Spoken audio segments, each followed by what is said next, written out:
وحافظا وقائدا وناصرا ودليلا معينا حتى تسكنه أرزقا طوعا وتمتعه فيها طويلا. یا رب محمد وآل محمد صلی علی محمد وآل محمد وعجل فرج آل محمد. بلند صلوات. بے نیازی نہ کریں، مجلس کی ابتدا ہے، بالکل آپ تھکے نہیں. بلند ترین صلوات پڑھیں.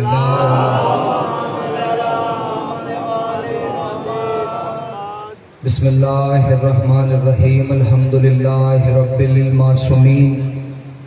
یا ہوا یا من لا یعلم ما ہوا کیف ہوا حیث ہوا این ہوا الا ہوا وذل العزت والجبروت. الصلاۃ والسلام علی خلق اول بنور ربہ و بقدرتہ و بجلالہ و بکمالہ. اسرتہ خیر اسرت شجرتہ خیر شجرت اسمہ احمد مرفوع علی العرش و ارضین محمد. صلوات. ثم الصلاۃ والسلام علی سخن گزار منبر سلونی سرور مطلبی ابن ام النبی درہ العطا مہر برج انما شہ سوار لا فتح پیشوائے انبیاء عروۃ الوثقی کلمۃ الحسنہ سید الاوصیاء عماد الاسفیاء رکن الاولیاء آیت اللہ العظمی خیر المؤمنین امام المتقین اول العابدین ازہد الزاہدین زین المواحدین حبل اللہ المتین لنگر آسمان و زمین وجہ اللہ عین اللہ نور اللہ سر اللہ باب اللہ اذن اللہ اسد اللہ الغالب غالب علی کل غالب علی ابن ابی طالب. بلند صلوات. وأولادہ طیبین الطاہرین المعصومین المنتجبین المہدیین. ولعن اللہ تعالی علی قوم الظالمین الکافرین المنافقین المتکبرین. اما بعد فقد قال حق سبحانہ وتعالی فی کتابہ المجید وفرقانہ الحمید وهو اصدق الصادقین وقولہ الحق. بسم اللہ الرحمن الرحیم. ثم اورثنا الکتاب الذین اصطفینا من عبادنا. بلند صلوات. اس سے اگر بلند ممکن ہو سکے تو بلند تر صلوات پڑھیں.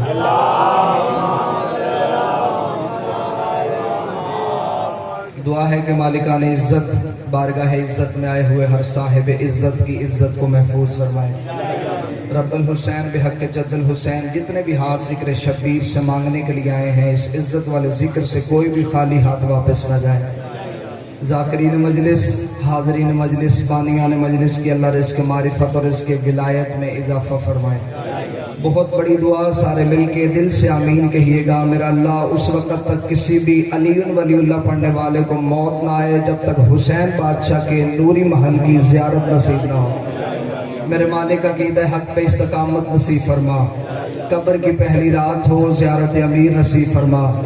قیامت کی پہلی صبح ہو شفاعت شبیر نصیب فرما. میرے مالک مشکل ترین زمانہ ہے، مشکل ترین دور ہے، سچ کہا نہیں جا سکتا، جھوٹ برداشت نہیں ہوتا. قائم کے ظہور میں تعجیل فرما. ان دعاؤں کو قبولیت کی آخری منزل تک پہنچائیں. سہارا درود کا لیں، بلند آواز سے صلوات پڑھیں. اللہم کوشش کریں جو احباب ادھر بیٹھے ہیں وہ سامنے آ جائیں تاکہ مجلس کا ایک بہتر ماحول ہو. آپ سے کہہ رہا ہوں سرکار اٹھ کے سامنے آ جائیں.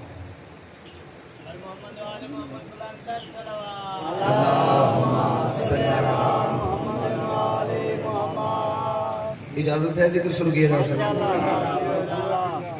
اپنی کم علمی کا اعتراف کرتے ہوئے اور باب علم سے مانگی ہوئی خیرات پہ اعتماد کرتے ہوئے میں یہ لفظ ممبر پہ پہلے کہہ دوں کہ کسی بشر میں اتنی طاقت نہیں کہ وہ بتائے حقیقت سیدہ کیا ہے.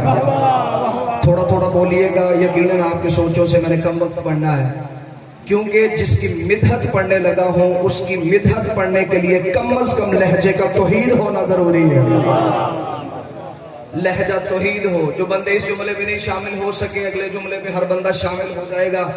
لہجہ توحید ہو، سماعت رسول کی ہو، لفظ علی کے ہو، لکھنے والا حسن ہو، چادر تطہیر کی ہو، پھر جا کے کوئی بتائے کہ سیدہ کسے کہتے ہیں. لے جی ابتدائی مجلس ہو گیا. میں پہلا جملہ پہلی سطر آپ کے اذہان کے حوالے کرنے لگا ہوں، اور یقین کامل ہے کہ نہ سطر ضائع ہوگی نہ لفظ کا لغو ہوگا۔ زہرا کہتے کسے ہیں؟ جس کی تسبیح کے دانے گنہگار کو رحمان سے مشورے کے قابل بنائے اسے بطول کہتے ہیں۔ بولے وہ بندہ جو خیرات سیدہ سے لینے کے لیے آیا ہے، جس کی تسبیح کے دانے، جو سمجھ کے بولا اس کا میں شکریہ ادا کرتا ہوں۔ تسبیح سے ہوتا ہے استخارہ، استخارے کو کہتے ہیں اللہ سے مشورہ۔ تسبیح ہے جناب سیدہ سے منسوب، جس کی تسبیح کے دانے گنہگار کو رحمان سے مشورے کے قابل بنائے اسے بطول کہتے ہیں۔ اگلے جملے پہ ہر بندے کا ہاتھ اٹھا ہوا نظر آئے مجھے۔ بطول کہتے کسے ہیں؟ جو کعبے سے زیادہ پاک ہو اسے بطول کہتے ہیں۔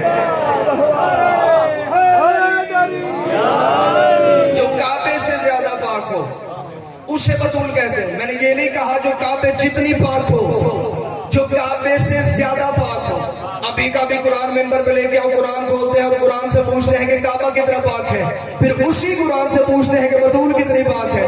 ہم نے جب خدا کی کتاب سے پوچھا اللہ کی کتاب تو بتا کعبہ کتنا پاک ہے، تو خدا لم یزل نے ابراہیم سے گفتگو کرتے ہوئے کہا تھا یا ابراہیم الطاہر پیتی، ابراہیم میرے گھر کو تو پاک رکھ، ابراہیم میرے گھر کو تو پاک رکھ۔ اس کا مطلب گھر اللہ کا تھا، پاک رکھنا ڈیوٹی ابراہیم کی تھی۔ گھر اللہ کا تھا، صاف رکھنا ڈیوٹی ابراہیم کی تھی۔ اب توحید سے پوچھتے ہیں کہ بطول کتنی پاک ہے، اب توحید کا لہجہ ہی بدل گیا، اب قدرت کے تیور ہی بدل گئے۔ آواز پروردگار ہے انما یرید اللہ ولیذھب عنکم الرجس اہل البیت ویطہرکم تطہیرا۔ بطول میرا ارادہ ہے تجھے میں پاک رکھوں۔ کعبے کو ابراہیم پاک رکھے، بطول کو توحید پاک رکھے، پھر کعبہ اتنا پاک ہے جتنی ابراہیم میں طاقت ہے، بطول اتنی پاک ہے جتنی توحید میں طاقت۔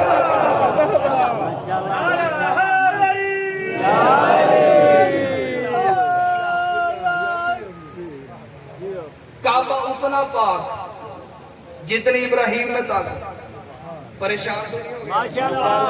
کعبہ اتنا پاک جتنی ابراہیم میں طاقت، بطول اتنی پاک جتنی توحید میں طاقت۔ مریم بھی بطول ہے اور سیدہ بھی بطول۔ مریم ہے چھوٹی بطول، جو جوان بیٹھے ہو میرے ساتھ سارا لائیے۔ مریم ہے چھوٹی بطول، سیدہ ہے بڑی بطول۔ مریم کی اور جناب سیدہ کی عصمت میں ایک سادہ سا جملہ کہہ دیتا ہوں جو ہر بندہ سمجھے گا۔ مریم کا ایک بیٹا معصوم ہے، سیدہ کے 11 بیٹے معصوم ہیں۔ مریم کا ایک بیٹا معصوم، سیدہ کے 11 بیٹے معصوم۔ مریم بھی بطول، سیدہ بھی بطول۔ مریم کا ایک بیٹا معصوم اور مریم بغیر شوہر کے بطول ہے، زہرا شوہر کے ساتھ بطول ہے۔ مریم کوئی عام ہستی نہیں، مریم کے کھانے جنت سے آتے تھے، اور جو جنت کی پکی روٹیوں کا انتظار کرے اسے مریم کہتے ہیں۔ جس کے ہاتھ کی پکی روٹیوں کا جنت انتظار کرے اسے زہرا کہتے ہیں۔ مریم بطول ہے لیکن بطول صغریٰ، سیدہ بطول لیکن بطول عذرا۔ میری شہزادی ہے بڑی بطول۔ چلے جو بندہ ابھی تک مطمئن نہیں ہو سکا اس کے لیے اگلی دلیل دے دیتا ہوں۔ زمانے کو پتہ چل جائے گا چھوٹی بطول کون سی ہے اور بڑی بطول کون سی ہے جب چھوٹی بطول کا بیٹا بھی آ جائے گا، بڑی بطول کا بیٹا بھی آ جائے گا، عیسیٰ بھی آ جائے گا، میرا مہدی بھی آ جائے گا۔ میرا مہدی آگے کھڑا ہو کے کہے گا تقدم ابن مریم، مریم کا بیٹا آ گیا نماز پڑھا۔ عیسیٰ کام کے کہے گا میری جرت ہے میں زہرا کے بیٹے کو نماز پڑھاؤں۔ عیسیٰ میرے باپ کے قدموں میں سجدہ کر کے زمانے کو بتائے گا جاہلوں عقیدے درست کرو۔ جس کا آخری بیٹا عیسیٰ جیسے نبی کے پیچھے نماز نہیں پڑھتا، اس کا باپ کسی بت پرست کے پیچھے کیسے پڑھ سکتا؟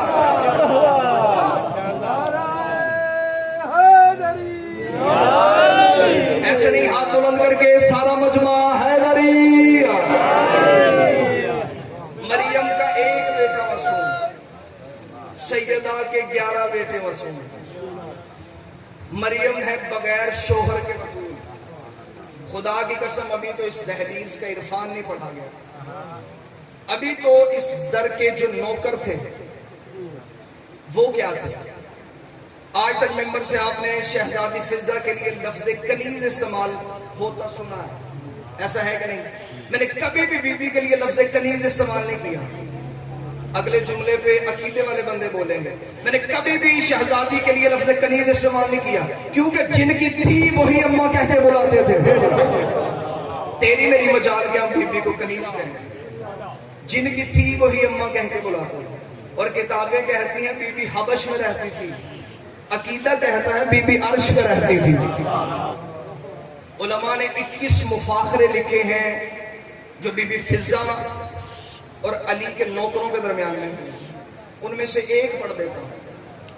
ایک دن جناب سلمان آئے تھے دہلیز سیدہ پہ. میرے خیال آپ پریشان ہو گئے. ماشاءاللہ. دہلیز سیدہ پہ آئے تھے سلمان. دروازے پہ دستک دی. اندر سے شہزادی فضہ. پوچھا کون ہے دروازے پہ؟ کہا سلمان. میں سلمان. سلمان کیا کرنے آیا ہے؟ کہ میں علی کے ایک پیغام دینے کے لیے آیا ہوں. فضہ نے کہا سلمان جلدی جلدی سے مجھے پیغام سنا. سلمان نے کہا سن فضہ، جب بھی میں دہلیز سیدہ پہ آتا ہوں تیرے لہجے میں روب ہوتا ہے، تیرے لہجے میں برتری ہوتی ہے. کون سی ایسی فضیلت تیرے پاس ہے جو میرے پاس نہیں؟ تو بھی ان کی دہلیز پہ نوکری کرتی ہے، میں بھی ان کی دہلیز پہ نوکری کرتا ہوں. ہاں تجھے اماں کہتے ہیں، مجھے نانا کہتے ہیں. واہ مدینے والے سیدو، تجھے کہتے ہیں اماں، مجھے کہتے ہیں نانا. کرم تو ہم پہ سیدوں کو برابر ہے. پھر کون سی ایسی فضیلت ہے جو تیرے پاس ہے میرے پاس نہیں؟ دہلیز سیدہ میں فضہ ہاتھ رکھے گا. سلمان بھائی میں نے آپ سے کبھی مبادلہ مقابلہ تقابل کبھی کیا نہیں، لیکن اگر آپ نے شروع کر دی ہے تو سنیں، کیا یہ فضیلت کم ہے؟ میں اس کے چہرے کی زیارت کرتی ہوں جس کی اس کے سوا کر ہی کوئی نہیں سکتا. میں سیدہ کے چہرے کی کاریاں، میں گھر میں سیدہ والا قرآن پڑھتی ہوں. سلمان نے کہا اچھا فضہ یہ فضیلت، چل میں چاہتا ہوں جیسے یہاں پہ اکٹھے رہتے ہیں وہاں بھی اکٹھے رہیں. دیکھیے کہ کہاں؟ کہتا جنت میں. فضہ نے مسکرا کے کہا سلمان تو نے ابھی جنت میں جانا ہے، میں رہتی ہوں. تو نے ابھی جنت میں جانا ہے، میں رہتی ہوں. دہلیز کے ادھر جنت ہے، ادھر مدینہ، ادھر مدینہ ادھر جنت. تو نے ابھی جنت میں جانا ہے، میں رہتی ہوں. ہاں سلمان اگر تو اس جنت کی بات کرتا ہے اس میں بھی میں تو اس سے پہلے جاؤں گا. دیکھے تو مجھ سے پہلے جائے گی تو ٹھیک ہے، جا کے آج میں بھی مولا امیر المومنین کے پاؤں پکڑ لیتا ہوں، کہتا ہوں مولا کرم کریں، ترس کریں، رحم کریں، اتنا تو شرف بڑھا دیں کہ میں فضہ سے پہلے چلا جاؤں. دیکھے نہیں کس سے جا کے سفارش کروائے گا؟ علی سے. ان کے قدموں پہ ہاتھ رکھ کے درود و سلام پڑھنا اور بتا دینا علی سے بھی پہلے. جیسے آپ پریشان ہو گئے جناب سلمان بھی پریشان ہو گئے. علی سے پہلے. ابھی جا کے رسول سے شکایت کرتا ہوں بیٹا کہہ کہ آپ نے مزاج بدل دیا ہے فضہ کا. آج اس نے یہ کہنا شروع کر دیا نبی علی سے پہلے. دیکھ کے کس سے جا کے سفارش کروائے گا؟ نبی سے. ان کے قدموں پہ ہاتھ رکھ کے درود و سلام پڑھنا اور ان کے قدم چوم کے کہہ دینا کنیز کہتی تھی آپ سے بھی پہلے. نبی سے پہلے کا نام آنا. یوں آنکھیں غصے سے سرخ، چہرے پہ کب کبھی تاری ہوئی. ابھی جاتا ہوں رسول سے شکایت کرتا ہوں. تھوڑا سلمان محمدی مسجد میں جا کے گرا رسول کے قدموں میں. یا رسول اللہ، اتنا جملہ کہنا تھا، یہ نبی نے قدموں کی طرف دیکھ گیا. فضہ سے بحث تو نہیں کر کے آیا؟ بولو جو فضہ کے نوکر بیٹھے ہو، کہ فضہ سے بحث تو نہیں کر کے آیا؟ کہ یا رسول اللہ گیا تھا. اس سے کہا تجھ سے پہلے میں نے برداشت کیا، علی سے پہلے. میں حیران ہوا. یا رسول اللہ آپ سے بھی پہلے. یہ کیسی باتیں کرتی ہے فضہ؟ میں بھی تو ایمان کے 10ویں درجے پہ ہوں، مجھے بھی تو شہنشاہ نوکری کا اعزاز بخشتے ہیں. یہ کیسی باتیں کرتی ہے فضہ؟ میں نے تو کبھی ایسی بات کی نہیں. رسول نے سلمان کا ہاتھ پکڑا، دہلیز سیدہ پہ آ گئے، ادھر فضہ کو بٹھایا، ادھر سلمان کو بٹھایا. رسول درمیان میں کھڑے ہو گئے. رسول نے کہا فضہ کیا کہا تو نے سلمان سے؟ فضہ مسکرا کے کہتی یا رسول اللہ آپ کو تو پتا ہے میں وہی بولتی ہوں، یا وہ بولتا ہے یا آپ بولتے ہیں.